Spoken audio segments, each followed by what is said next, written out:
Hi guys. Have you ever wondered what it actually felt like to survive a winter so cold that your breath froze before it left your mouth, when the sun abandoned you for months, and your only companions were darkness, smoke, and the quiet terror that spring might never come? Before we start, likes and subscribes help me keep making these. Where are you listening from? Drop your city and time in the comments. I'm always reading them thinking, wait, people in Chicago listen to history stories to sleep. Okay, tonight we're talking about how the Vikings survived the coldest night in the world. But before we go anywhere, get cozy. Pillows good, blanket situation handled. Perfect.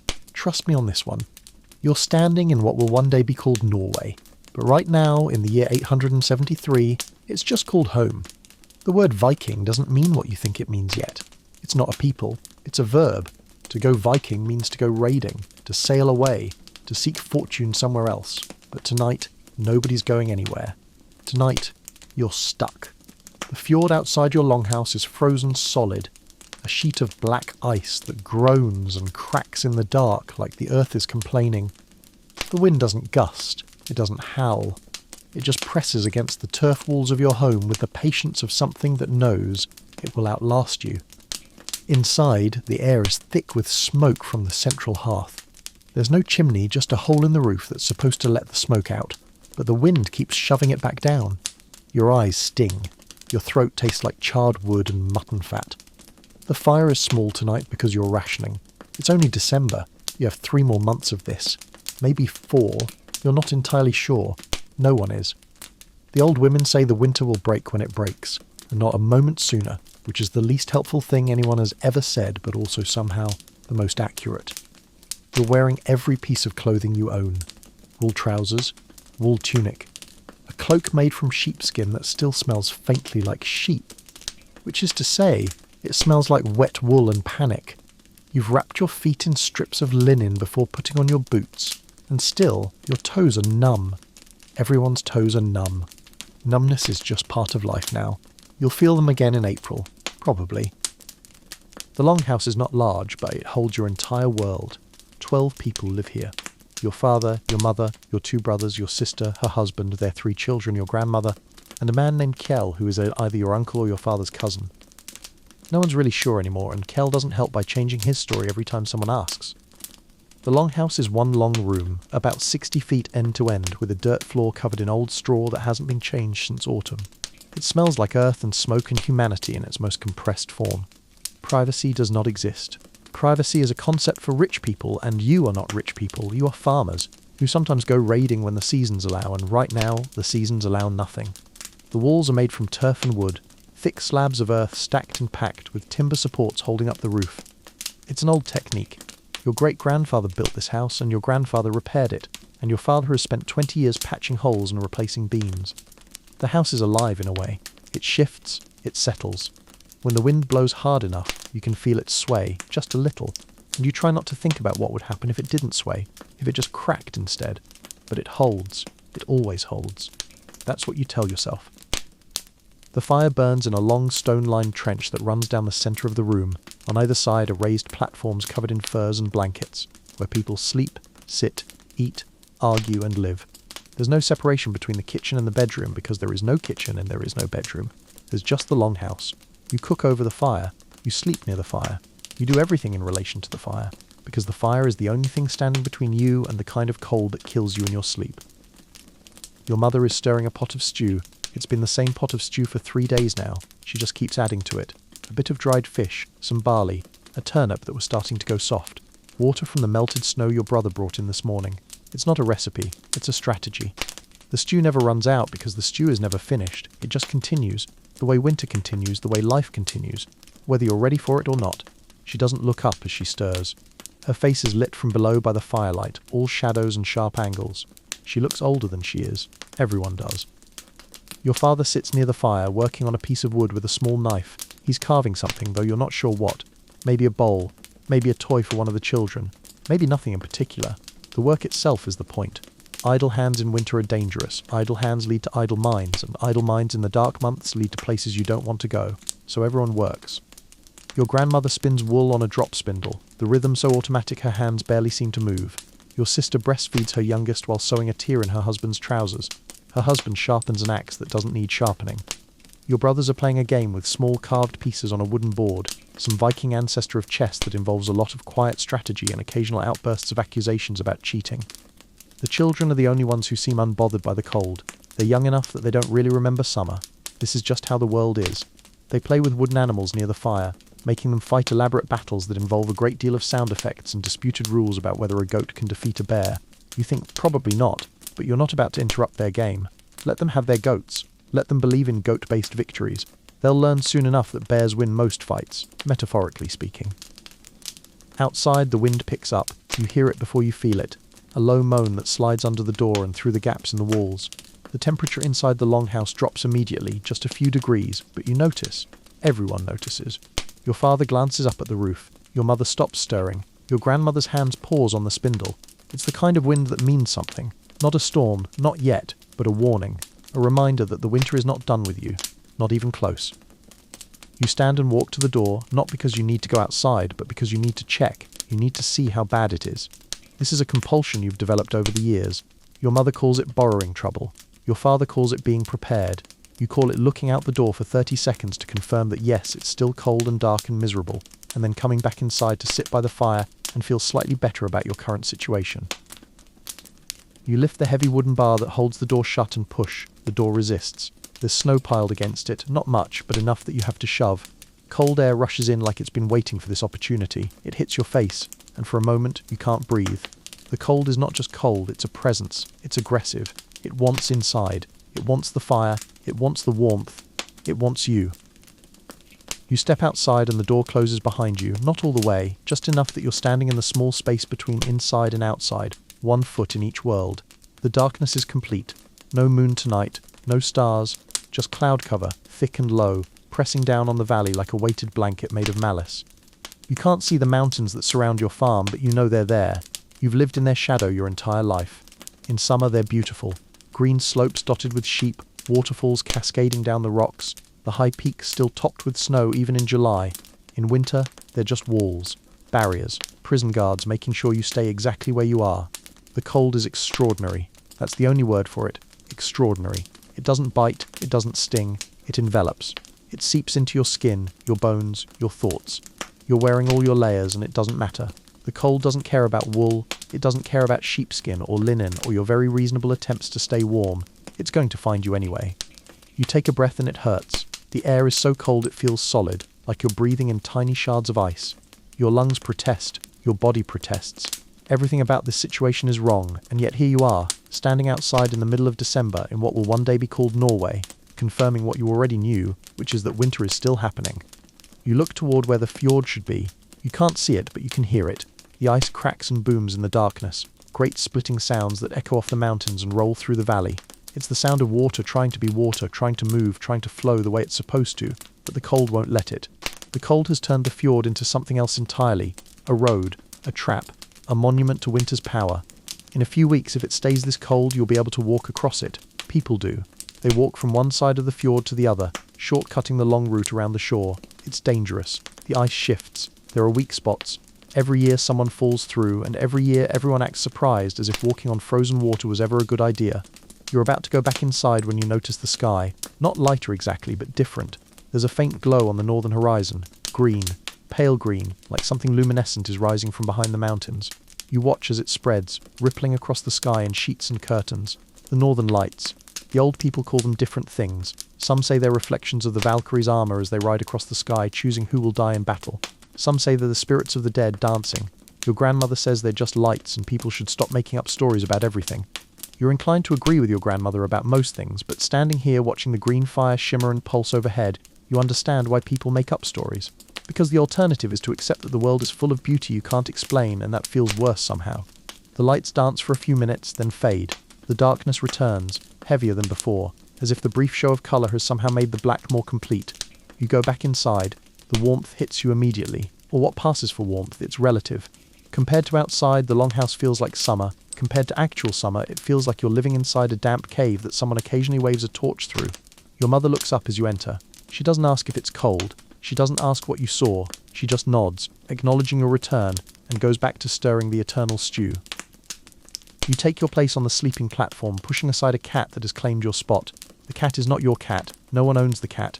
The cat simply exists, moving between the farms in the valley, showing up when winter arrives and disappearing again in spring.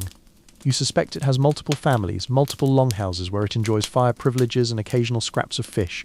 The cat is smarter than most people you know. It yawns, showing you its teeth, then relocates to your sister's lap, where it immediately falls asleep. Your sister doesn't seem to notice. She's used to having small beings draped across her person at all times.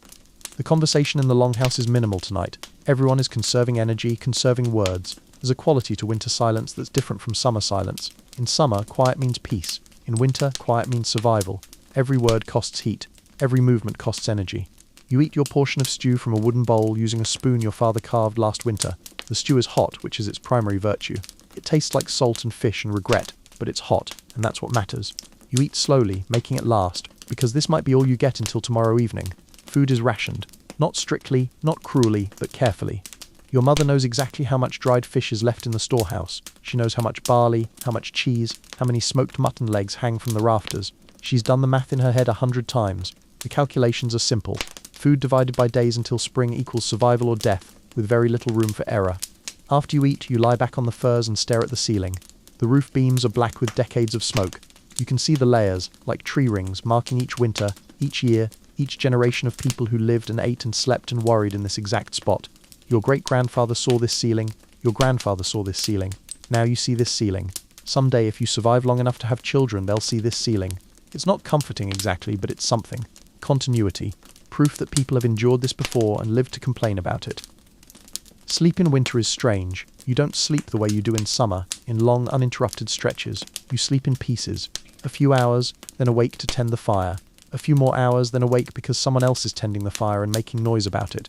The rhythm is communal. Someone is always awake, always watching the flames, always making sure the cold doesn't creep in and take over.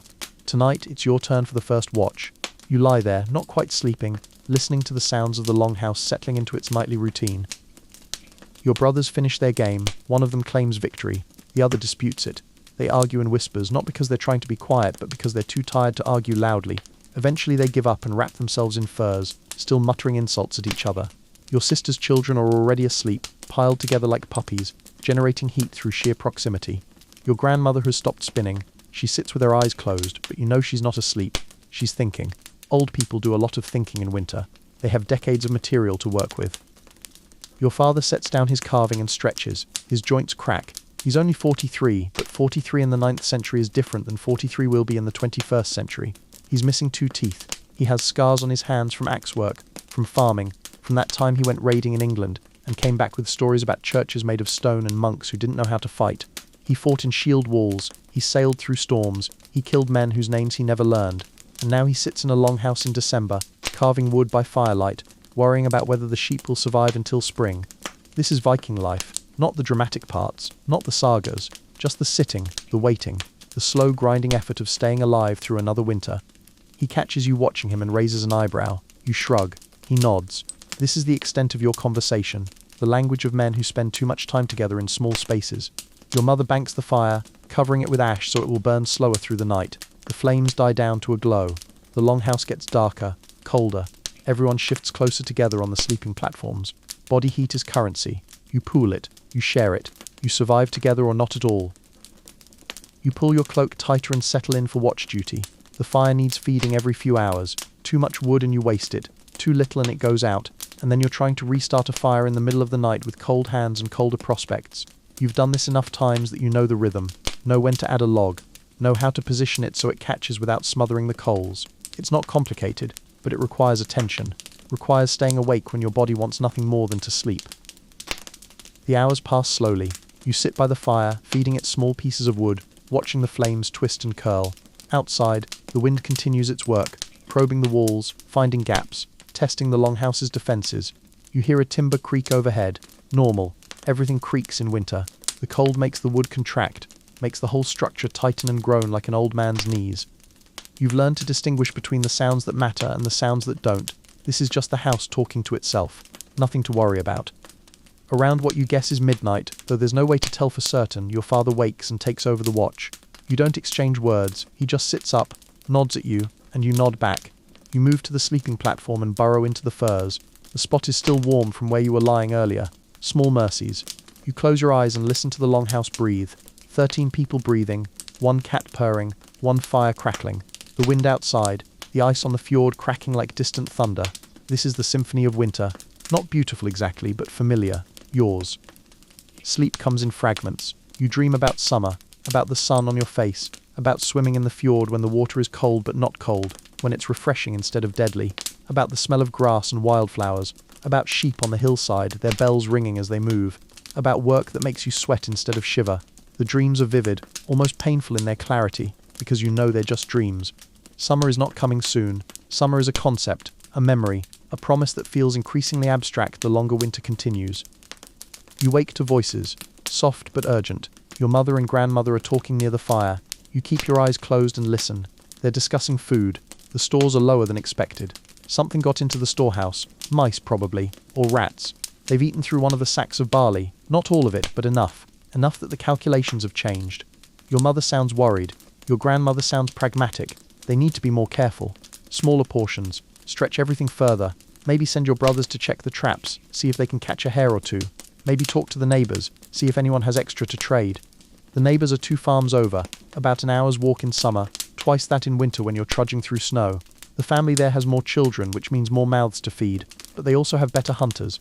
Their eldest son can track a deer through a forest and bring it down with a spear. You've seen him do it. He's insufferable about it, but he's good. Maybe they'd be willing to trade. Smoked fish for fresh meat, or wool for grain, or labour for food. Everything is negotiable in winter. Everything is transactional. Not because people are greedy, but because survival requires exchange.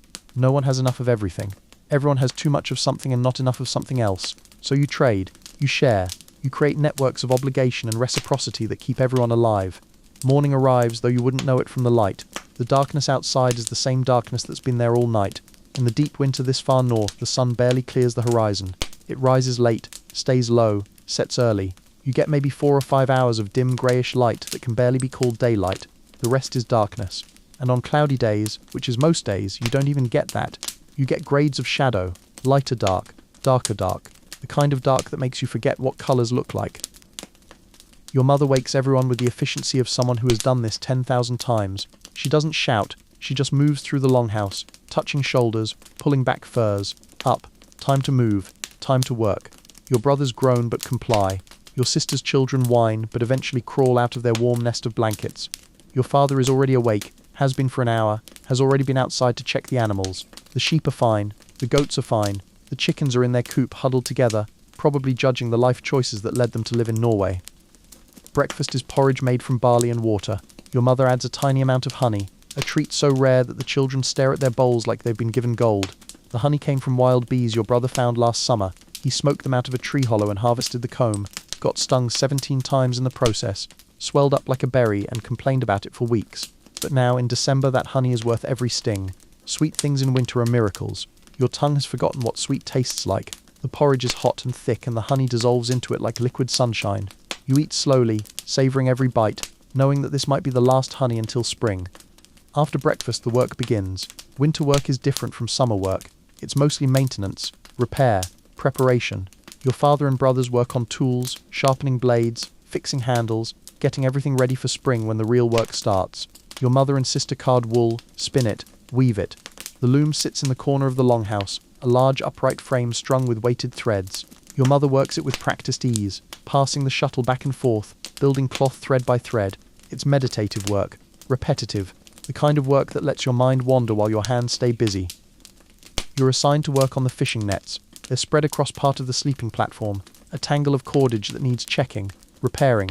You go through them inch by inch, looking for breaks, weak spots, places where the knots have come loose. When you find a problem, you fix it. New cordage, new knots. It's tedious work, the kind that makes your fingers ache and your eyes strain in the dim firelight, but it's necessary.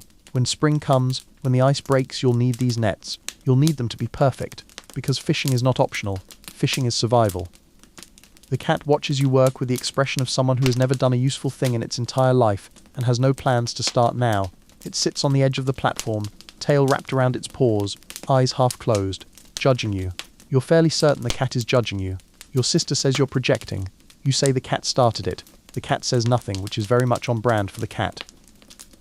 Around midday, or what you assume is midday based on nothing but intuition, your mother serves more of the eternal stew.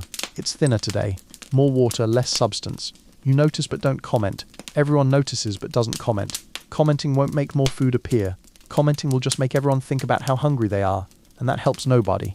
So you eat your thin stew and you're grateful for it, because thin stew is still stew, and stew is still food, and food is still the thing keeping you alive. Your youngest nephew asks why it's so dark all the time. He's 4, maybe 5, old enough to ask questions, too young to understand the answers. Your sister tries to explain about the sun and the earth and how things work, but she's not an astronomer. Nobody here is an astronomer. You're farmers who sometimes go raiding. Your understanding of celestial mechanics is limited to the sun goes away in winter and comes back in summer, probably. Your grandmother, who has opinions about everything, says the sun is visiting the underworld. Your brother says the sun is lazy. Your father says the sun will return when it returns, and everyone should stop talking about the sun because talking about the sun won't make it come back any faster. The boy is unsatisfied with these answers, which is fair. They're unsatisfying answers, but they're the only answers anyone has. Eventually he forgets about the sun and goes back to playing with his wooden animals. The goat is fighting a wolf now. The goat appears to be winning. You're not sure what that says about your nephew's understanding of predator-prey relationships, but you admire his optimism. In the afternoon, your brothers dress for outside. They're going to check the trap lines, see if they've caught anything. They bundle up in every layer they own, wrap cloth around their faces, prepare themselves for the cold. Your mother gives them each a small piece of dried fish to sustain them. They nod their thanks and head for the door. When they open it, the cold rushes in like it's been waiting. Everyone else turns away from the blast of icy air. The door closes. The cold retreats. Your brothers are gone. You go back to your nets. The work continues. This is the rhythm of winter. Small tasks. Endless tasks. Tasks that bleed into each other until you can't remember what you did yesterday or what you'll do tomorrow, because every day is the same. Wake, eat, work, sleep, repeat. The monotony is suffocating sometimes. You understand why people go raiding. Not for the glory, not for the treasure, for the change, for the novelty, for the simple pleasure of doing something different. Your brothers return after what feels like hours but might be less. Time is weird in winter. It stretches and compresses in ways that don't make sense. They come in stamping their feet, covered in snow, breath steaming. They caught 2 hares, small ones, but hares nonetheless. Your mother's face lights up. Actual fresh meat. The hares will be skinned, gutted, added to the stew. The furs will be scraped and cured. Nothing is wasted. Cannot be wasted. Every scrap of protein, every piece of hide, every bone that can be boiled for marrow. It all matters. Your brothers describe the world outside. The snow is knee-deep in places, waist-deep where it's drifted. The wind has carved the drifts into strange shapes, sculpted them into waves and ridges. The fjord ice is thick, groaning under its own weight. They saw smoke from the neighbour's longhouse, which means the neighbours are alive, which is good information to have. They saw tracks. Deer, probably. Wolf, possibly. Hard to tell in the snow. They didn't see the animals themselves, just the evidence of their passage. Ghosts moving through a ghost world. Your father listens to their report and nods. Tomorrow, maybe the day after, he'll go with them. They'll follow the deer tracks, see if they can find the herd. Deer in winter are desperate, starving, easier to hunt than deer in summer who are fat and fast and clever. A deer would feed the family for weeks, would change the calculations, would make the long stretch to spring feel slightly less impossible. But deer hunting in winter is dangerous. You follow the tracks through the snow, through the mountains, and the whole time you're burning energy you can't afford to burn. If you don't catch the deer, you've wasted a day, wasted calories, wasted warmth. You come back colder and hungrier than when you left. Risk and reward. Always risk and reward. The hares are skinned by the fire. Your mother works quickly, efficiently. She's skinned 1,000 animals in her life. The knife moves in sure strokes, separating hide from meat, careful not to waste anything. The children watch with interest. Death is not hidden from them. Death is part of life. They see animals killed. They see animals butchered. They see where food comes from. This is normal. Your nephew asks if he can keep one of the hare's feet. Your mother says yes. He clutches it like treasure. Lucky hare's foot. You're not sure why a foot that failed to keep the hare alive would bring anyone luck, but traditions don't have to make sense to be meaningful. The meat goes into the pot. The stew immediately smells better, richer, more substantial. Your stomach growls. You've been eating thin barley gruel for days. The promise of actual meat is almost overwhelming. But the meat needs time to cook, needs to soften, needs to surrender its flavors to the broth. So you wait. Everyone waits. Waiting is a skill you've all mastered. While the stew cooks, your grandmother tells a story. She does this sometimes, usually in the evening, usually when people are restless and need distraction. Tonight she tells the story of the winter her grandfather survived when he was young. The winter that almost wasn't survived. The winter that became legend. You've heard this story before. Everyone has heard this story before. But stories in winter are like the eternal stew. They're repeated, retold, added to, never quite finished. And besides, there's something comforting about familiar stories. They remind you that other people have endured, other people have survived. You're not the first to suffer through the dark months. The winter of her grandfather's youth was colder than this one, she says. You're sceptical, but you don't interrupt. In the story, the snow came early and stayed late. The fjord froze solid by October. The sun disappeared completely for 2 months. Food ran out. People started eating things that weren't quite food. Leather, bark, anything that could be chewed and swallowed.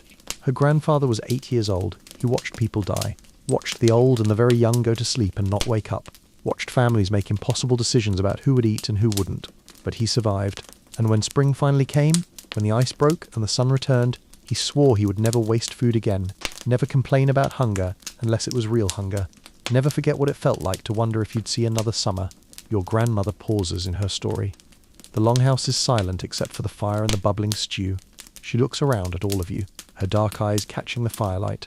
You're luckier than you know, she says.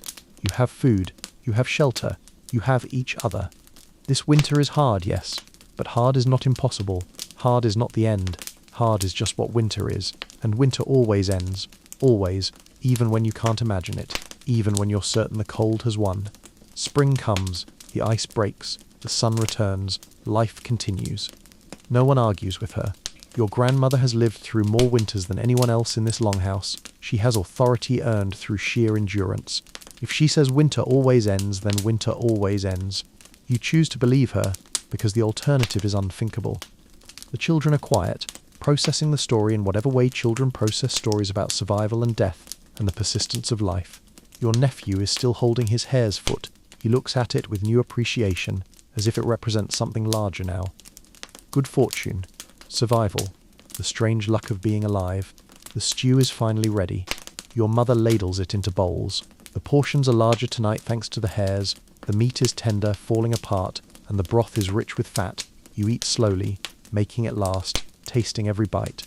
This is a good meal.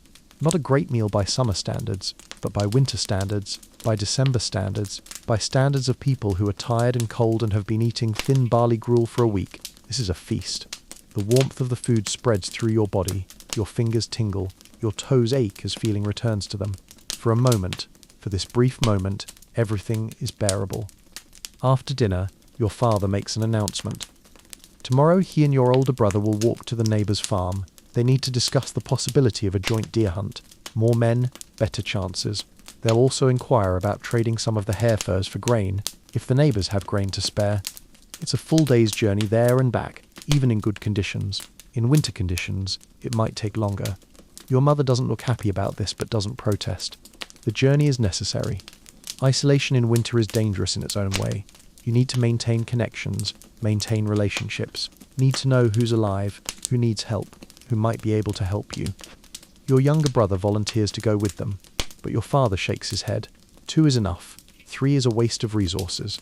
Your brother is disappointed but accepts the decision. He's 15, eager to prove himself useful, eager to be included in the important work, but winter is not the time for ego. Winter is the time for efficiency. Every decision is calculated. Every choice matters. 3 people walking through snow means 3 people burning energy. 2 people can accomplish the same task while consuming fewer resources. The math is simple and brutal. The evening stretches on. Your sister nurses her youngest child, humming something soft and tuneless. The older children are building something with pieces of wood, some kind of structure that keeps collapsing and needing to be rebuilt. They're arguing about engineering principles they don't have words for. Your mother is mending clothes by firelight, squinting at the stitches. Your father has returned to his carving. The piece is taking shape now. It's a bowl, as you suspected. A small one, perfectly sized for a child's hands. He's making it for your nephew, probably, or for the new baby.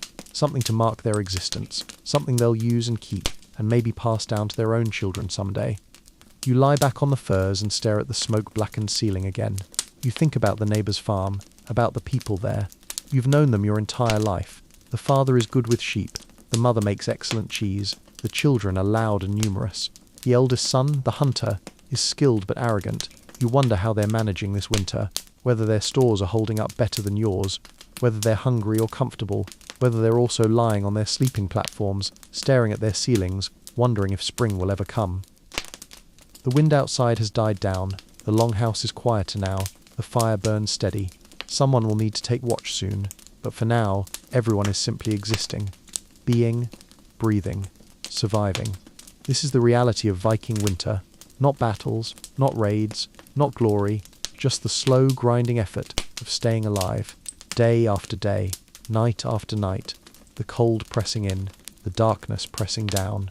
And you, all of you, pressed together in this small space, this turf and timber shelter, this fragile bubble of warmth and life in the vast frozen wilderness. You take the second watch of the night. Your father wakes you with a hand on your shoulder, silent and gentle. You rise without complaint, though your body protests. Everything is stiff. Your back aches from the sleeping platform. Your neck is sore.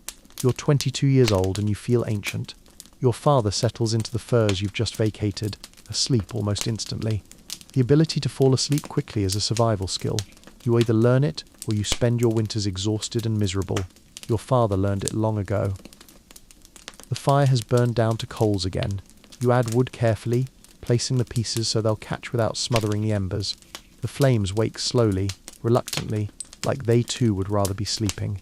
You understand, everything in winter wants to sleep. Bears sleep, trees sleep. The earth itself seems to sleep under its blanket of snow and ice. Only humans are foolish enough to stay awake, to keep fighting, to keep the fires burning against the dark. You sit close to the warmth and listen to the longhouse. 13 people breathing in different rhythms. Your mother's breath is shallow and quick. Your father snores softly. Your grandmother breathes so quietly, you sometimes have to watch her chest to make sure she's still alive. The children breathe deep and slow, the sleep of the innocent, the sleep of people who don't yet understand mortality. Your brothers breathe in sync somehow, like even in sleep they're competing. The cat, curled near the fire, purrs in its sleep, a deep rattling sound that seems too large for such a small animal. Outside, something moves. You hear it before you identify it, a scratching sound against the wall. Your hand goes instinctively to the axe that rests beside the fire, not because you're frightened, but because caution is automatic. The scratching continues, too small for a bear, too large for a mouse. You wait, listening. The sound moves along the wall, investigating. Then silence. Whatever it was has moved on or given up, probably a fox. They come close to the longhouses in winter, looking for scraps, hoping for dropped food or accessible garbage. You relax. The axe stays within reach anyway. The hours of watch duty are strange hours. Time moves differently when you're the only one awake. You become hyper-aware of small details. The way the shadows move when the fire shifts, the particular creak of the beam above the door, the smell of smoke and wool and human bodies compressed into one room. These are the hours when your mind wanders to places it doesn't go during the day. You think about the future, about whether you'll survive this winter, about whether you'll survive the next one, about whether you want to keep doing this year after year, this endless cycle of endurance and survival, and waiting for spring. You think about marriage. You're 22, which means you're old enough to have a wife and children of your own, but you don't, partly because you haven't found anyone who seems willing to spend winters with you, which is fair, partly because you're not sure you want to bring children into a world where survival is this difficult, this uncertain. Your sister makes it look manageable, but you see the worry in her eyes. You see how thin she's gotten, how she gives her portions to her children, how she pretends she's not hungry when everyone knows she is. That's what parents do. They sacrifice. They suffer quietly so their children can suffer less. You're not sure you're capable of that kind of selflessness, but then you think about dying alone, about being old and having no children to care for you, no one to remember you when you're gone. In a world without writing, without records, memory is immortality. If no one remembers you, you never existed. Your life becomes a blank space, a gap in the chain of generations. So maybe marriage isn't about love or happiness or any of the things the poets claim. Maybe it's just about continuity, about making sure someone carries your name forward, about refusing to disappear. These are the thoughts that come at night, during watch, when there's nothing to do but feed the fire and think too much. You shake your head, trying to clear it. Thinking like this leads nowhere useful. You focus on the present, on the fire, on the warmth, on the fact that right now, in this moment, you're alive and safe and relatively comfortable. Tomorrow will bring its own problems. Tonight, your only job is to keep the fire burning. Your grandmother wakes. She doesn't announce it, just sits up slowly, carefully. like her bones hurt. They probably do. She's 70-something, which is impossibly old. Most people don't live this long. But she has, through sheer stubbornness and good fortune, and the kind of practical resilience that can't be taught. She moves to sit beside you near the fire, wrapping a blanket around her shoulders. You don't speak, don't need to. She watches the flames for a while, her face a map of wrinkles and weathered skin. Then she says quietly, "That winter is hardest on the mind. The body suffers, yes, but the mind suffers more. The darkness gets inside you, makes you forget that light exists, makes you believe winter is permanent. You have to fight that," she says. "Have to remember that this is temporary, that the world is larger than this longhouse, this valley, this frozen moment, that somewhere, even now, it's summer, that the earth turns, that change is the only constant." You nod. You don't trust yourself to speak. There's something about her words, about the kindness in them, that makes your throat tight. She pats your knee once, firm and reassuring, then settles back against the wall. She doesn't return to sleep, just sits with you, sharing the watch, sharing the burden of staying awake while everyone else dreams. Dawn comes eventually, though calling it dawn feels generous. The darkness outside shifts from black to grey, like someone has adjusted the world's brightness by the smallest possible increment. You can see shapes now instead of just darkness, the outline of the storehouse, the fence posts marking the animal pen, the mountains rising in the distance, white and implacable. Your grandmother has fallen asleep sitting up, her head tilted back against the wall, mouth slightly open. You let her sleep. She's earned it. She's earned everything. Your mother wakes and begins the morning routine without fanfare. No dramatic announcements, no complaints about the cold or the early hour. She simply starts moving, rebuilding the fire, preparing breakfast, existing in motion. You wonder if she's ever tired of this, of the endless responsibility, of being the person who keeps everyone fed and clothed and alive. You've never heard her complain, not once. You're not sure if that makes her strong, or if it makes her something else entirely, something beyond strength, something you don't have a word for. Breakfast is porridge again. No honey this time, just barley and water and a pinch of salt. The children eat without protest. They're learning that food is food, that you don't get to be picky when you're trying to survive winter in 9th century Norway. Your nephew asks if he can have more. Your mother says no, but gently. Not yet. Maybe later. The boy nods and scrapes his bowl clean, getting every last bit. Your father and older brother prepare for their journey to the neighbour's farm. They dress in layers, checking and rechecking their preparations. Extra cloth wrapped around their feet inside their boots, mittens made from sheepskin, hoods that can be pulled low over their faces. They take walking sticks to help navigate the deep snow. They take dried fish and flatbread for the journey, though they'll try not to eat it, try to save it for emergencies.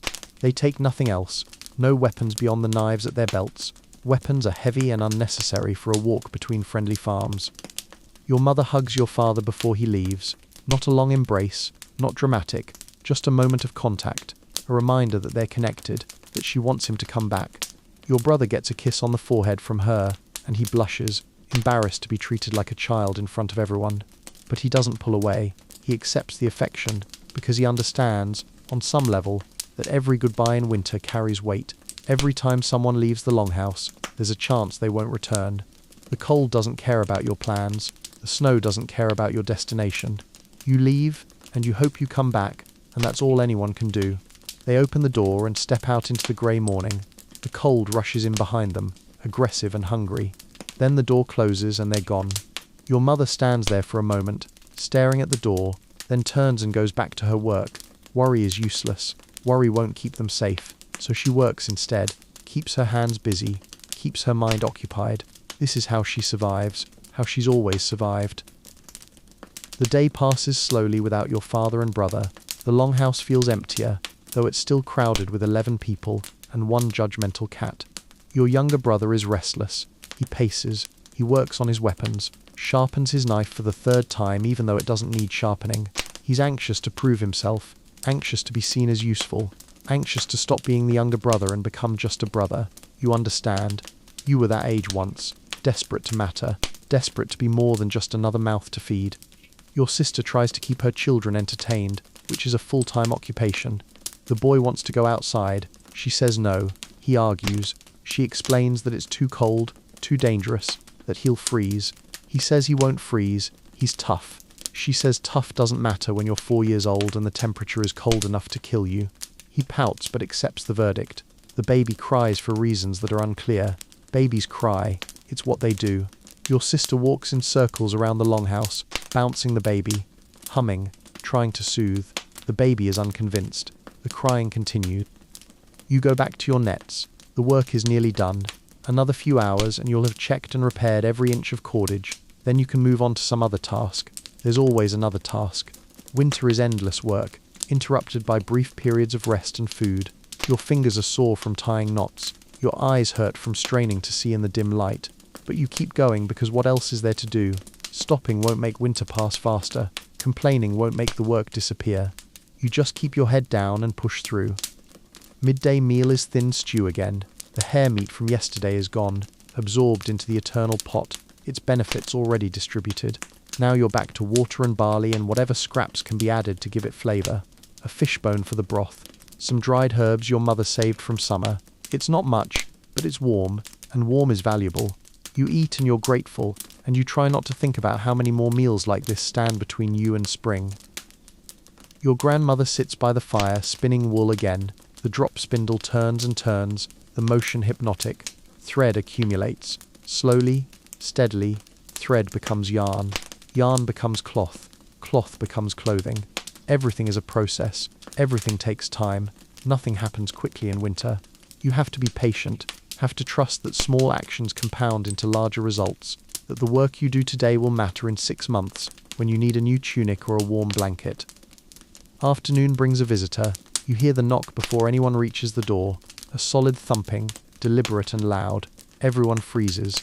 Visitors in winter are rare. Visitors in winter mean something has happened. Your younger brother reaches the door first, lifts the bar, pulls it open. Standing outside is a boy you recognize, maybe 13 years old, from a farm further down the valley. He's covered in snow, breathing hard, clearly been running, or trying to run through knee-deep snow, which is more like violent wading. He's looking for help. His words come out in gasps. Their cow is sick, bloated and distressed. His father thinks it might be grain bloat, that the cow got into the feed stores and ate too much. They need someone who knows animals, need advice, need help before the cow dies, because if the cow dies their family loses milk, loses a source of food that might make the difference between surviving winter and not surviving winter. Your mother tells the boy to come inside, warm up. He shakes his head. No time. His father sent him to find help, and he needs to get back quickly. Your grandmother stands surprisingly spry for someone who was just sitting. She knows animals, knows cows specifically, has probably treated 100 cases of bloat in her 70-something years. She tells the boy she'll come, starts gathering her things. Extra shawl, extra layer. Your mother protests. It's too cold, too dangerous. Your grandmother waves off the concern like it's a fly. The cow needs help, therefore she's going. The discussion is over. Your younger brother volunteers to go with her. Your mother looks like she wants to argue but doesn't. 2 people are safer than 1. If something happens, if your grandmother falls or gets too cold, your brother can help, can get her back home. She nods her permission. Your brother and grandmother dress for the journey. The boy waits, shifting his weight from foot to foot, anxious to be moving. He's worried about his family's cow, about what happens if they fail, about winter and survival, and all the things 13-year-olds shouldn't have to worry about, but do anyway, because childhood in the 9th century is not protected the way childhood will be in future centuries. Children here are small adults. They work, they worry, they understand mortality. The 3 of them leave. The door closes. Your mother stands there again, in the same spot she stood this morning when your father and brother left, staring at the door, doing calculations in her head. 4 people gone now. 4 people out in the cold. 4 people she can't protect or help. 4 people who might not come back. She takes a breath, returns to her work. Worry is useless. Work is useful. So she works. The longhouse is quieter with 7 people instead of 11. You notice the difference immediately. Less body heat, less noise. The children seem subdued, picking up on the adults' tension. They play their games but quietly, without the usual enthusiasm. The baby sleeps, which is a mercy. Your sister sits near the fire, spinning wool to help your mother. You finish your nets and start on something else, organizing tools, checking rope for fraying, anything to keep busy. Hours pass. The grey daylight outside begins to fade back to darkness. Winter days are short and getting shorter. The solstice is coming soon, the darkest day of the year. After that, the days will start to lengthen again, though you won't notice for weeks. The change is so gradual, so subtle, that it's imperceptible until suddenly one day in February, you realize you can see for an extra 10 minutes, and you want to weep with relief. Your mother prepares the evening meal. She's stretching the stew as far as it will go, adding water, adding barley, making it feed 7 instead of 11, because she doesn't know when the others will return. Could be tonight, could be tomorrow, could be longer. The cow situation might be complicated. Your grandmother might need to stay and monitor the animal. Your father and brother might stay overnight at the neighbor's farm rather than travel in the dark. These are reasonable possibilities, likely even, but they don't make your mother less worried. You eat dinner in near silence. The food tastes like nothing, or maybe your tongue is numb, maybe your whole body is numb. You're not sure anymore where cold ends and you begin. This is what winter does. It erodes the boundaries between you and the environment. You become less of a person and more of a survival mechanism. Eat, sleep, work, tend the fire, repeat. Everything else falls away. Personality, preferences, the things that make you yourself, they become luxuries you can't afford. After dinner, your sister puts her children to bed early. They're bored and restless and better off sleeping. She lies down with them, curls around them like a shield. Your mother and you sit by the fire. She's mending again. Always mending. Clothing wears out quickly when you live in it constantly, when you never take it off because the cold won't allow it. Seams split, fabric thins, holes appear, so she patches and sews and makes things last, because new clothing is not an option. New clothing requires resources you don't have, time and materials that are better spent on food and warmth and survival. You ask if she's worried. It's a stupid question. Of course she's worried, but sometimes you need to say the obvious thing out loud. She pauses in her sewing, considers her answer. She says she's always worried. Every day, every winter, worry is her constant companion. But worry doesn't help, so she works through it, stitches through it, cooks through it. She's been doing this for 25 years, 25 winters of keeping people alive, and everyone is still alive, which means she's doing something right. Worry comes with the territory. You accept it and keep moving. You take first watch that night. Your mother doesn't argue, just nods and settles into the furs with evident exhaustion. She's been holding herself together all day, holding everyone together, and now that she can finally stop, the fatigue hits her all at once. She's asleep in seconds. You're alone with the fire and the sleeping bodies, and the cat, who has decided your lap looks comfortable and has claimed it without asking permission. You don't move. The cat is warm. Warmth is valuable. The cat can stay. The night stretches out before you, long and dark and uncertain. You feed the fire, watch the flames, listen to the wind pick up outside. It's stronger tonight, more aggressive. You hear it howling around the corners of the longhouse, testing the walls, looking for weakness. The house creaks and groans. Normal sounds, probably. You tell yourself they're normal sounds. The alternative is to imagine the roof collapsing, the walls caving in, the cold rushing in to claim you all, so you choose to believe the sounds are normal. Around what might be midnight, you hear something outside, not the wind, not the usual creaking and settling. Voices, muffled by distance and walls, but definitely voices. You stand carefully, disturbing the cat, who gives you a look of profound betrayal. You move to the door and listen. The voices are closer now. You recognize them.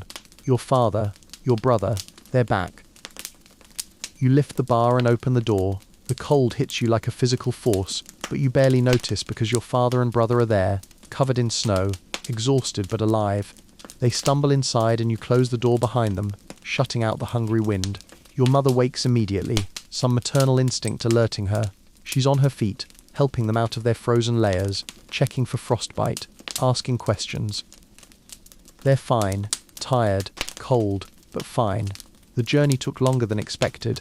The snow was deeper than they thought. They stayed at the neighbor's farm through the worst of the afternoon wind, had some food, discussed the deer hunt. The neighbors agreed, 3 men from each farm. They'll attempt it in a few days, weather permitting. The neighbors also had extra barley, not much, but some, enough to trade.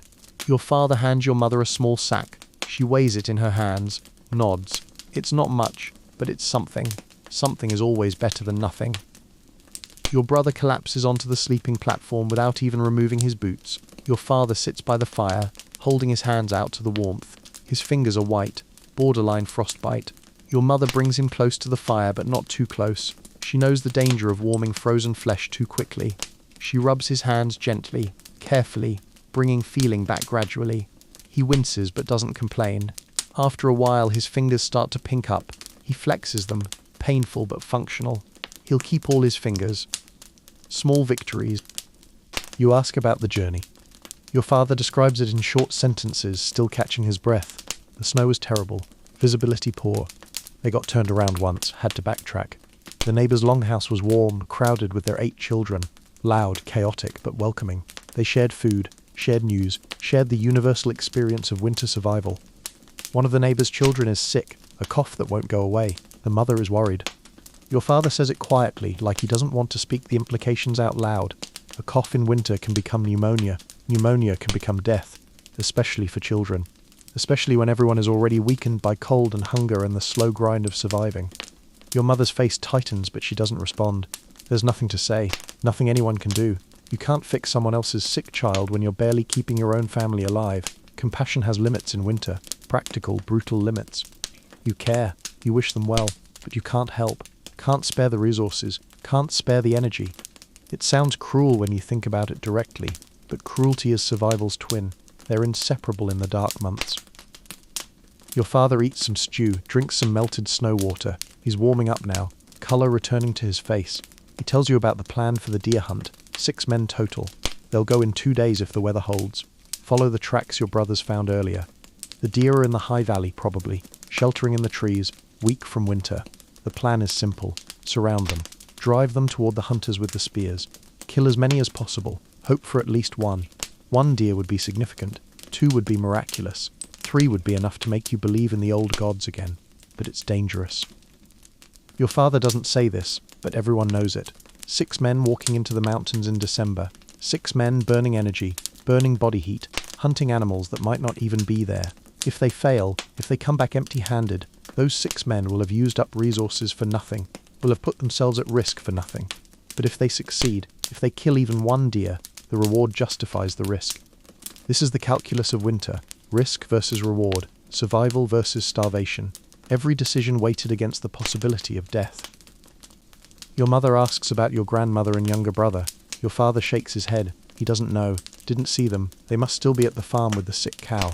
Your mother's jaw tightens again, but she nods. Nothing to do but wait. Wait and hope and keep working. She returns to her mending. Your father lies down near the fire. He's asleep in moments. The deep sleep of someone who has pushed their body to its limits and survived. You sit with the fire and think about the deer hunt. Think about risk and reward. Think about the calculations everyone makes constantly, weighing life against life, need against need. You think about the neighbour's sick child, about your grandmother treating a cow in a storm, about your family eating thin stew and calling it dinner, about all the small desperate actions that comprise winter survival. This is the reality.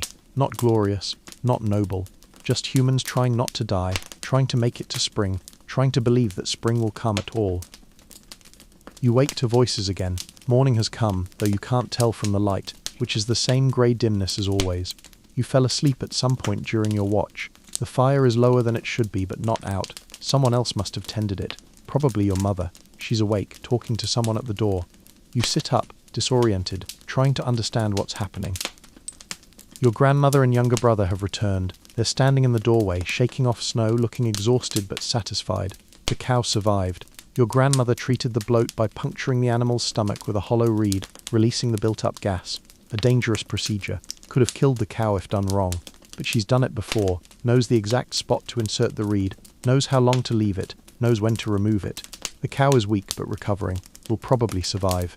The family was grateful, offered payment. Your grandmother refused. You don't charge neighbours for help in winter. You give help freely because someday you'll need help, and you want them to remember. Your mother embraces your grandmother, which is unusual. Your mother is not demonstrative, but she's been worried for 24 hours and now her mother is back and alive, and she allows herself 1 moment of relief before returning to her usual practical demeanour.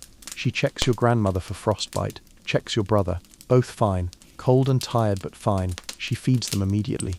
Hot stew, the good bowls, the ones without cracks, small gestures of care.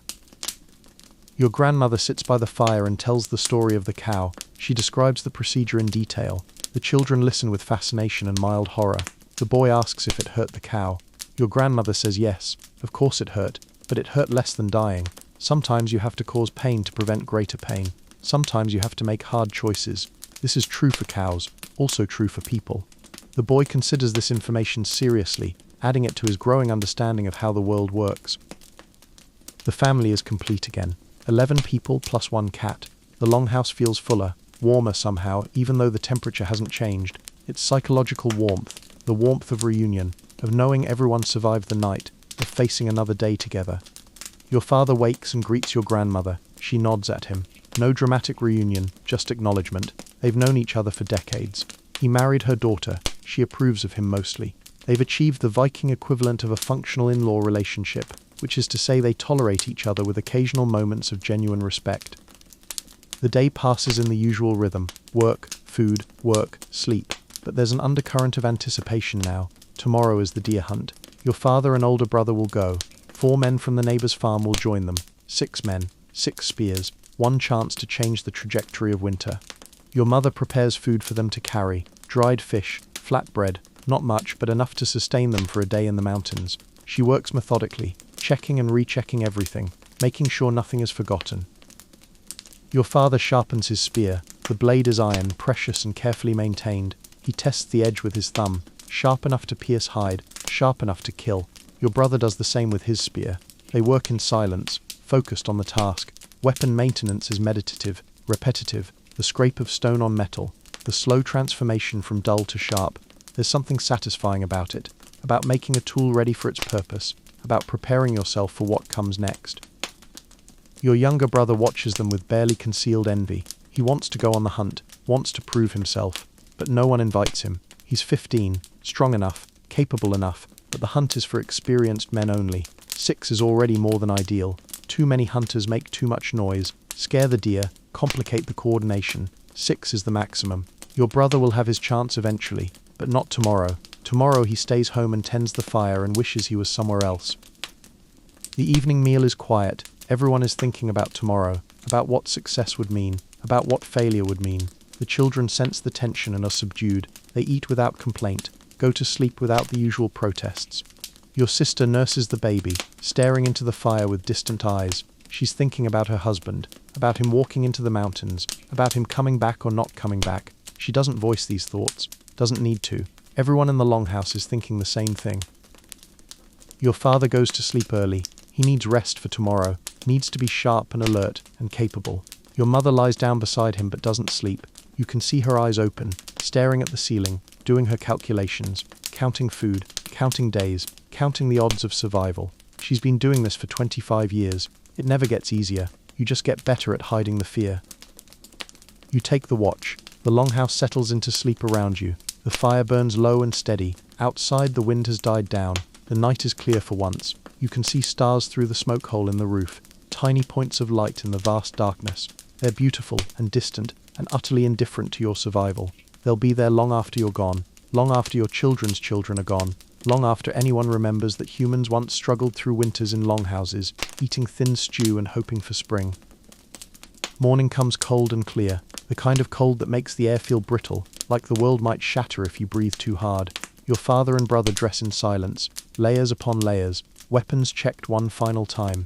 They eat a small breakfast, saving their energy for the hunt. Your mother hands them the provisions she prepared, reminds them to be careful. Your father nods. Careful is the only way to be.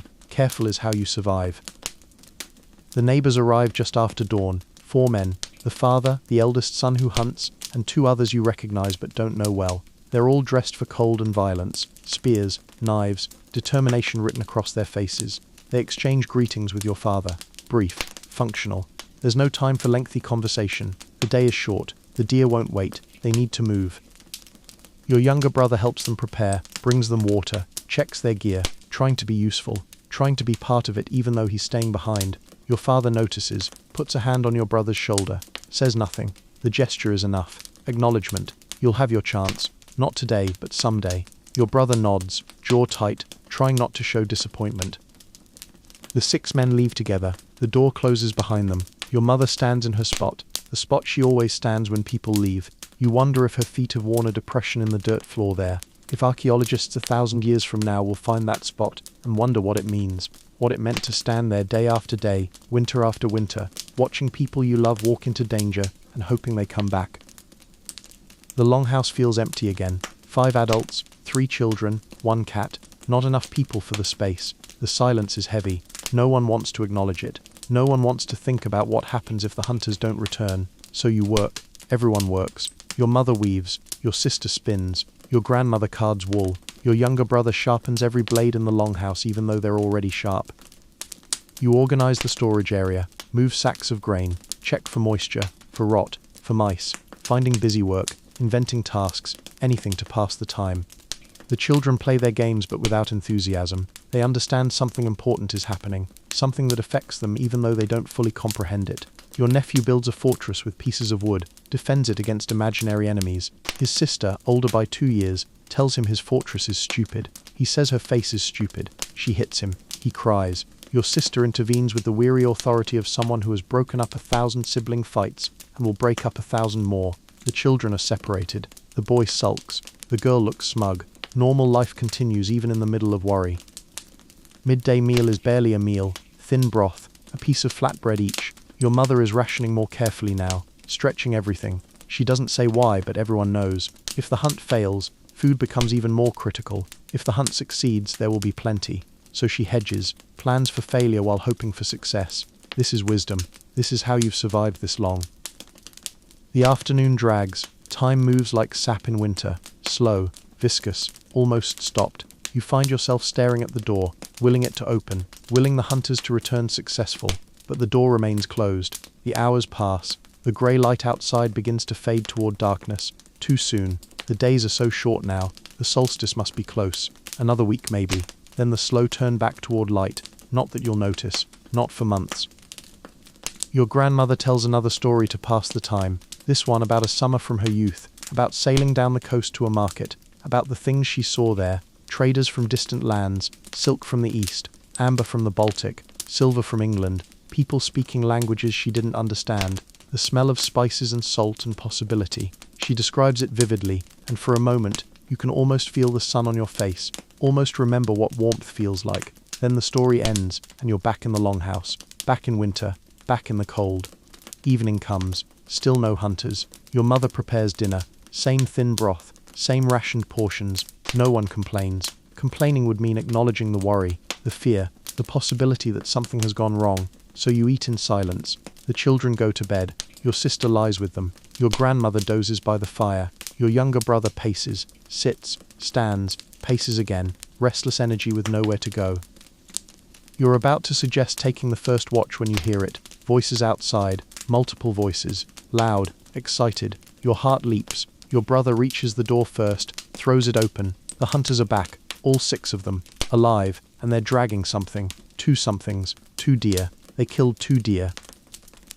The longhouse erupts, not loudly, because Vikings don't really erupt loudly, but there's energy suddenly, movement, purpose. Your mother's face transforms, not quite a smile but close, relief and joy compressed into an expression that's almost painful to witness. Your younger brother is outside immediately, helping drag the deer. They're not large deer. Winter has made them lean and desperate, but they're deer, they're meat, they're survival. The men are exhausted, faces red from cold and exertion. Hands shaking, but they're triumphant. Your father tells the story in brief, clipped sentences while your mother brings him close to the fire, checks him for injury.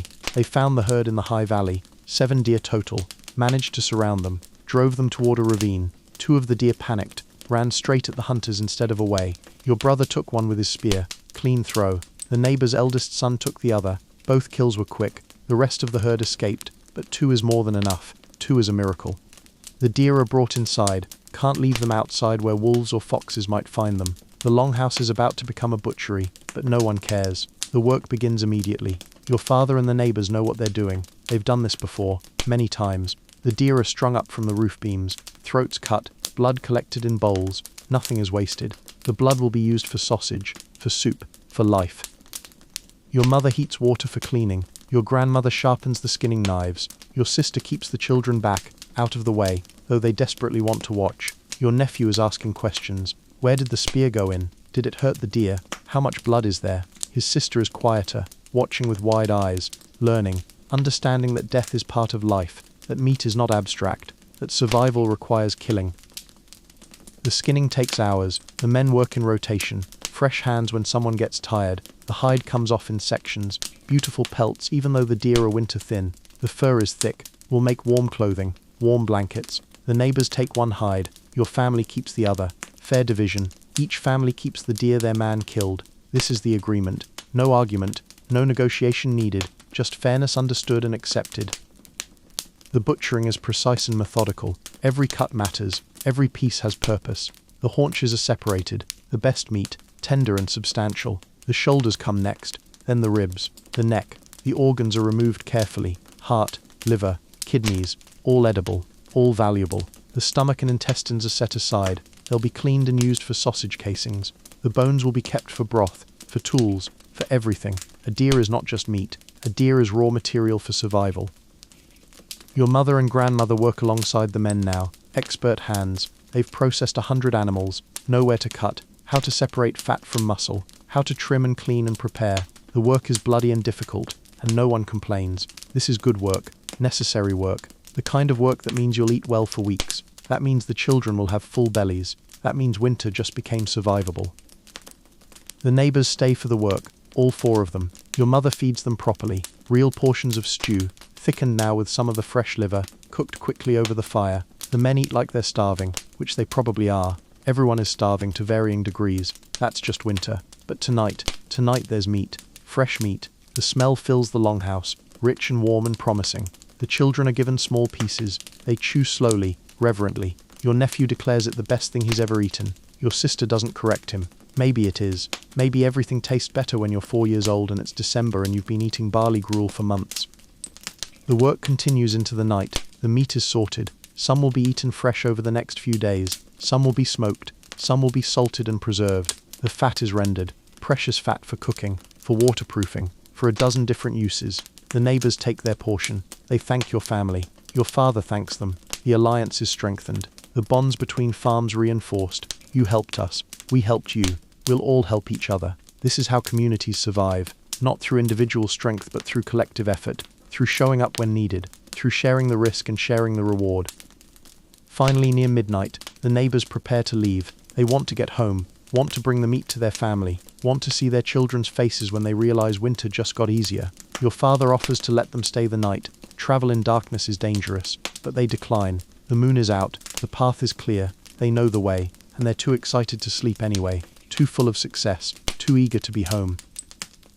They leave, carrying their deer divided among them. The door closes. Your family is alone again. But the longhouse is transformed. There's meat hanging from the rafters. There's blood on the floor that will be cleaned tomorrow. There's the lingering smell of fresh kill and hard work and hope. Your mother looks at your father, really looks at him, and for the first time in weeks she smiles. Not a small smile, a real one, the kind that reaches her eyes. He smiles back, exhausted, relieved, proud. Sleep comes easily that night, the kind of sleep that follows triumph. Everyone is exhausted from the work, from the emotion, from the sudden shift from scarcity to abundance. Well, not abundance exactly, but enough. Enough is its own kind of wealth. You lie in your furs and feel the difference in the longhouse. It's not warmer, not physically, but there's a warmth anyway. Psychological, spiritual. The warmth of knowing you'll eat tomorrow, and the day after, and the day after that. You dream about spring, about green hillsides and running water, about the ice breaking on the fjord with sounds like thunder, about birds returning from wherever they go in winter, about planting season and long days, and the sun on your shoulders. The dreams are vivid and pleasant, and when you wake for your watch shift, you almost resent the interruption, but you rise anyway, tend the fire, sit in the darkness. The deer meat hangs above you, dark shapes against darker shadows, proof that persistence pays off. That risk sometimes yields reward. That winter can be beaten, one day at a time. Morning brings work of a different kind, preservation work. Your mother and grandmother start smoking strips of meat over the fire. The smoke has to be steady and consistent. Too much and the meat burns. Too little and it spoils. They've been doing this their whole lives. They know the balance. The longhouse fills with the smell of smoking meat. It's intoxicating. Your stomach growls constantly even though you ate better yesterday than you have in weeks. Hunger is a habit. Your body doesn't trust abundance, doesn't believe it will last. Your father and brothers work on the hide. scraping it clean of fat and tissue. This is tedious work, repetitive scraping, over and over, until the hide is smooth. Later it will be treated with a mixture of brain matter and oils, tanned properly, turned into something useful. But that's work for future days. Today is just scraping, just the slow, careful process of turning a dead animal into raw materials for living. The children are in better spirits today, less subdued. They can feel the shift in atmosphere, can sense that the adults are less worried. Your nephew plays with his wooden animals, making them hunt each other in elaborate scenarios. The goat is hunting the wolf now, which is taxonomically problematic but emotionally satisfying. His sister is helping your mother, learning to cut meat into strips for smoking. She's 7, old enough to learn, old enough to understand that skills are survival. That knowledge passes from generation to generation through practice and observation. The days following the hunt are better, not easy, but better. The portions at meals are larger. There's meat in the stew, real meat, not just the memory of fish or the suggestion of bone broth. Your mother's face is less drawn. Your father sleeps more soundly. The children have energy again, not full energy, but more than before, enough to be occasionally annoying, which is a good sign. Annoying children are healthy children. Silent children are worrying children. Your younger brother has stopped pacing. The restless energy has dissipated now that there's proof that action yields results. He works on his weapons still, but calmly now, methodically, preparing for his chance, for the day he'll go on the hunt, prove himself, join the ranks of men who provide. He's patient now in a way he wasn't before. He's seen that patience is rewarded, that your time comes if you're ready when it arrives. The solstice passes. You mark it in the way your family has always marked it, a small ceremony, nothing elaborate. Your grandmother says words in the old language, words about the sun's return, about the wheel turning, about darkness giving way to light. She makes an offering to the fire, a piece of meat, valuable and precious, given back to the flames. Thanks for warmth, thanks for survival, thanks for making it this far. The meat burns and smokes and is gone. The gods, if they exist, accept the offering, or they don't. Either way, you've done your duty. Acknowledged the powers that control the seasons, shown respect to forces beyond your understanding. The days after solstice are imperceptibly longer. You can't see the difference yet, won't for weeks, but you know it's happening. The earth is tilting back toward the sun, slowly, gradually, at a pace measured in seconds per day, but it's happening. Winter has peaked. The darkness has reached its maximum. From here there's only one direction, toward light, toward warmth, toward spring. The knowledge doesn't make the cold less cold, doesn't make the days less hard, but it makes them bearable, because now you're not fighting to reach the solstice, you're fighting to reach spring. And spring, unlike the solstice, brings actual change, actual relief. Spring means planting, means fishing, means work that produces instead of just maintains. Spring means survival achieved, winter beaten, another year earned. Your mother begins planning for spring. It's too early, really. Spring is still 3 months away at least, but she plans anyway. What to plant where, which fields to rotate, which animals to breed. The planning is hopeful, assumes survival, assumes you'll all be alive in March to enact these plans. Assumption of survival is itself a form of optimism, a radical act in the middle of winter.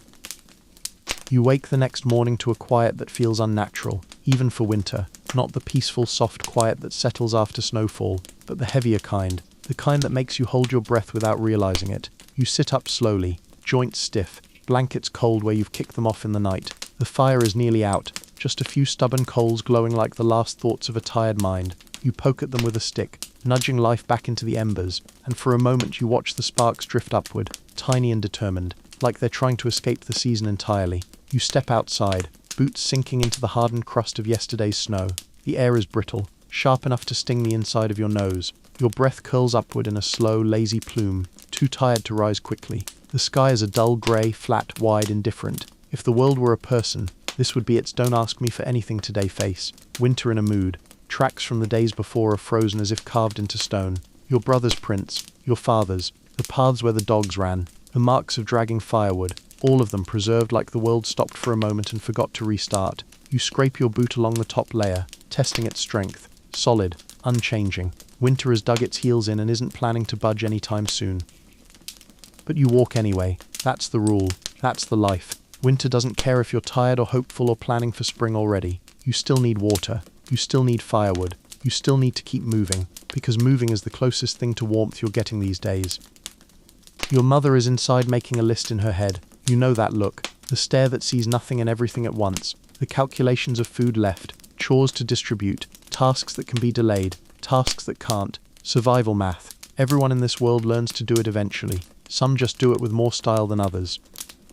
Your brother is outside too, sharpening his spear again. At this point the spear is probably sharper than his patience. He runs the whetstone down the blade with slow, controlled strokes, like he's shaving slivers off winter itself. He's calmer than he used to be, but you can feel something stirring in him. The readiness, the restlessness that even recent success can't fully satisfy. He wants the next challenge, the next chance to prove himself. Youth is its own hunger. Your grandmother sits near the doorway, bundled in more layers than anyone else, looking like a very judgmental mountain. She's humming low in her chest, a tune older than you, older than her, older than most things humans have bothered to remember. It's a song for strength, or hope, or maybe just boredom. Some of those old songs serve multiple purposes. You carry buckets toward the stream, each step a negotiation with the ice beneath you.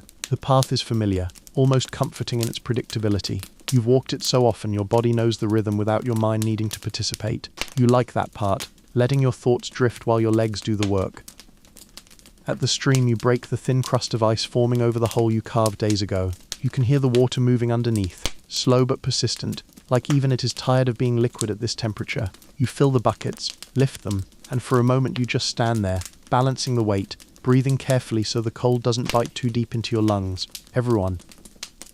On the walk back you notice the slightest shift in the air. You almost miss it, but then you catch it again, a faint warmth. Not real warmth, of course. You're not delusional, but something like a promise of warmth, a tiny change in the wind, a softness hiding inside the cold, a whisper of tomorrow. You try not to get your hopes up. Winter enjoys crushing optimism, and you'd rather not give it the satisfaction. But as you crest the small rise leading back to the settlement, you see something else, a thin beam of weak, pale sunlight cracking through the clouds. Just a sliver, just a moment, but it's there. Your grandmother sees it too. She nods like she expected it, predicted it, possibly ordered it herself. The wheel turns. She mutters not to you, but to the world, or maybe to the gods, or maybe just for dramatic effect. Your mother sees it and pauses in her work. Your brother sees it and straightens a little. Even the dogs lift their heads. It isn't warmth, it isn't spring, it isn't even a meaningful change in temperature, but it's movement, it's direction, it's the world remembering its promise. And in winter, that tiny shift is enough to keep you going, enough to make the chores feel lighter, enough to make the cold feel less cruel, enough to remind you that you haven't survived the hardest night for nothing. You don't notice the change at first. It's too small, too shy, like a timid guest peeking through a doorway before deciding whether to enter.